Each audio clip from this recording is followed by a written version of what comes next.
അസ്സലാമു അലൈക്കും വറഹ്മത്തുള്ളാഹി വബറകാതുഹു. പ്രിയമുള്ള കൂട്ടുകാരെ, ഈ ലോകത്ത് നമ്മെ ഏറെ സ്നേഹിക്കുന്നവരാണ് നമ്മുടെ മാതാപിതാക്കൾ. എങ്കിൽ നമ്മൾ അവർക്ക് വേണ്ടി പ്രാർത്ഥിക്കാറുണ്ടോ? തീർച്ചയായും ഒരു പക്ഷെ അവർ നമുക്ക് വേണ്ടി എന്നും പ്രാർത്ഥിക്കാറുണ്ടാവും, അല്ലേ? അതുകൊണ്ട് അവർക്ക് വേണ്ടിയുള്ള പ്രാർത്ഥന നമ്മുടെ ജീവിതത്തിൽ ശീലമാക്കണം.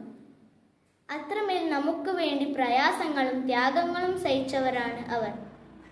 നമ്മുടെ ചെറിയ വിഷമത്തിൽ നമ്മേക്കാൾ വിഷമിക്കുന്നവരാണ് അവർ.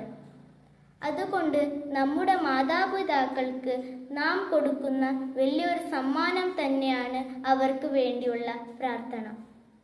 ഖുർആൻ തന്നെ പറഞ്ഞില്ലേ അവർക്ക് വേണ്ടി പ്രാർത്ഥിക്കണമെന്ന്?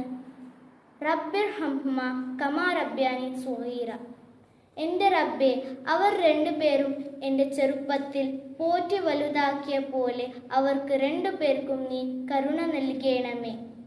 അതുകൊണ്ട് ഈ പ്രാർത്ഥന നമ്മുടെ എല്ലാവരുടെയും ജീവിതത്തിൽ ഞങ്ങൾ ശീലമാക്കണം.